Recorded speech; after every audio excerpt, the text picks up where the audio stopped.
Hello दोस्तों, नमस्कार। और आज के इस वीडियो में बात करने वाले हैं घटना चक्र की आर्थिकी के बारे में, भारत एवं विश्व।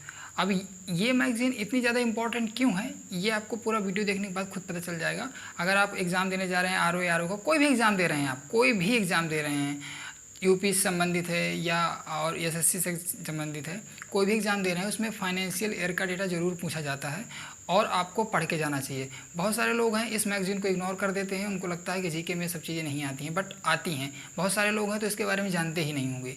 तो ये मैगज़ीन बहुत ज़्यादा इंपॉर्टेंट है और मैं इसके बारे में बताता हूँ कि इसमें क्या क्या आपको पढ़ने को मिलेगा। पहली बात तो इसमें पूरा फाइनेंशियल ईयर का 1 साल का डेटा मिलता है और हर साल ये निकालती है और मैं इसको हर साल लेता हूँ क्योंकि बहुत ज़्यादा इंपॉर्टेंट है। पहले मैं भी इसको इग्नोर करता था, लेकिन जब मैंने लोअर पीसीएस का एग्ज़ाम दिया था तो उसमें इससे बहुत ज़्यादा फंसा था।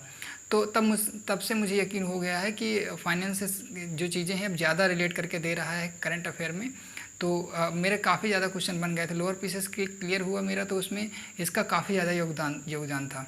ठीक है, तो चलिए देखते हैं इसमें क्या क्या है। तो अगर प्राइस से बात करें तो इसका प्राइस जो है वो 80 रुपये है। मुझे 65 रुपये की मिली है, अभी मैं कल ही लेके आया हूँ और तो मैंने सोचा कि इसकी जानकारी आप लोगों को दी जाए।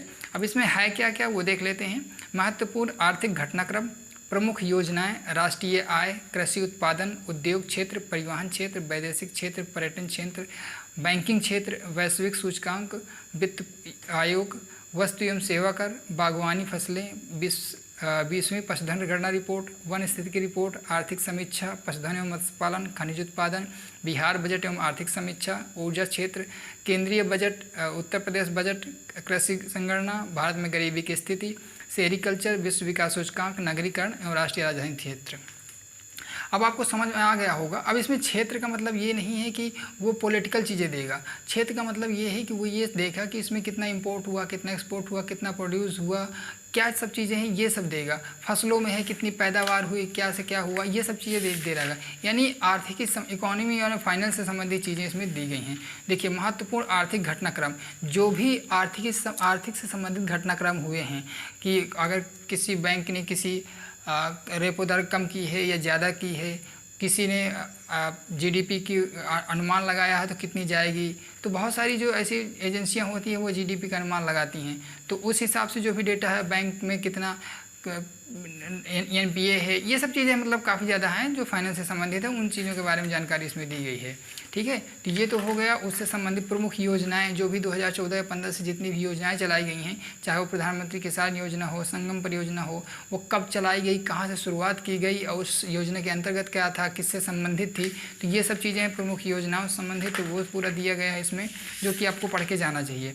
राष्ट्रीय आय के अंतिम अनुमान जो अनुमान दिए जाते हैं वो भी हैं। कृषि उत्पादन एवं भारत एवं विश्व का दोनों का कृषि उत्पादन है जैसे, तो इसमें पूरा डेटा दिया गया है। जैसे चावल है, तो चावल में भारत के कौन कौन से राज्य अग्रिम हैं, कौन सा पहले स्थान पर, दूसरा, तीसरा, 3 स्थान तक दिया गया है, और कितने मिलियन टन का उत्पादन करता है पूरे भारत देश में, उसका प्रतिशत कितना है उत्पादन का। तो जैसे चावल का है, गेहूँ का है, मक्का का है, ज्वार का, बाजरा का, चना का, तूर का, ये सब चीज़ें खाद्यान्न का से संबंधित है। मूंगफली, तिलहन, रैपिड सीड, सूरजमुखी, और मसालों से संबंधित प्याज, सुपारी, नारियल, काजू वगैरह सब, मतलब जितना आप समझ सकते हैं।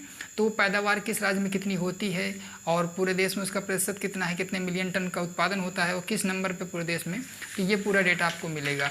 इसी प्रकार आपको कृषिगत उत्पादन के अलावा आपको खनिज से भी संबंधित डेटा मिलेगा, कितना उत्पादन हुआ, कितना भंडारण है, कितना हम एक्सपोर्ट करते हैं, कितना इम्पोर्ट करते हैं, वो चीज़ें आपको मिलेंगी। और भी बाकी अगर उससे जो संबंधित डेटा है, रबी फसलों का न्यूनतम समर्थन मूल्य वगैरह है कि किस फसल के लिए कितना समर्थन मूल्य दिया जाता है, वो भी चीज़ें उद्योग क्षेत्र से संबंधित हैं।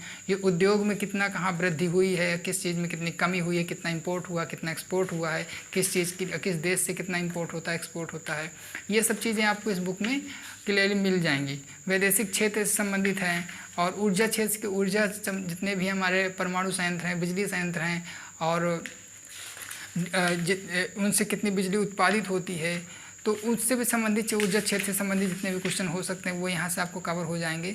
तो मैं यकीन मानिए कि अगर आप इसको पूरा पढ़ लेते हैं तो आपको आज का जैसा पैटर्न देखना है एग्जाम का, तो अगर आप इसको पढ़ के जाएंगे तो कम से कम करंट अफेयर की बात कर रहा हूँ, अगर करंट अफेयर में टोटल क्वेश्चन कम से कम अगर 20 आ रहे होंगे तो कम से कम 5 से 8 क्वेश्चन आपके इसी बुक से पास फंस जाएंगे। ये मेरी गारंटी है, क्योंकि मैंने कई सारे एग्जाम दिए हैं तो उनमें ज़्यादातर क्वेश्चन जो हैं वो आर्थिकी से पूछ लिए जाते हैं। इसलिए जब मैं आज मैगजीन लाया तो मुझे लगा कि इसका वीडियो बनाना चाहिए, क्योंकि काफ़ी लोग हैं जो इस मैगज़ीन के बारे में जानते तक नहीं हैं, तो उन लोगों के लिए है ये ज़रूर ले लें, ठीक है। बैंकिंग क्षेत्र से संबंधित है, बैंकिंग क्षेत्र से संबंधित किन बैंकों का किस में विलय हुआ, किसका एनपीए कितना है, और ये सब चीज़ें हैं इसमें। वस्तु एवं सेवा कर जीएसटी संबंधित आंकड़े हैं इसमें कि क्या उसके प्रोज एंड कॉन्स हुआ, क्या फ़ायदा क्या नुकसान हुआ, क्या परिवर्तन हुआ, क्या चेंजेस हुए। वैश्विक सूचकांक है इसमें, तो सूचकांक में बहुत सारे हैं, जैसे भ्रष्टाचार बोध सूचकांक है, मानव विकास सूचकांक है, अंतर्राष्ट्रीय बौद्धिक संपदा सूचकांक है, प्रतिस्पर्धा सूचकांक है, और आर्थिक स्वतंत्रता सूचकांक है, जलवायु परिवर्तन सूचकांक है, वैश्विक लैंगिक अंतराल सूचकांक है, सतत विकास लक्ष्य सूचकांक है। तो सूचकांक जितने भी इंडेक्स होते हैं वो सब मिल जाएंगे आपको। बागवानी योजनाएं तो पहले ही मिल गई हैं, अब इंडेक्स भी मिल गए। बागवानी फसलों संबंधित आंकड़े भी हैं इसमें, और भी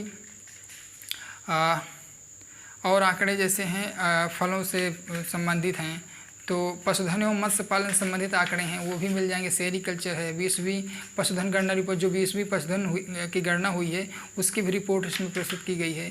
वह भारत वन स्थिति रिपोर्ट 2019 को भी पब्लिश किया गया है इसमें।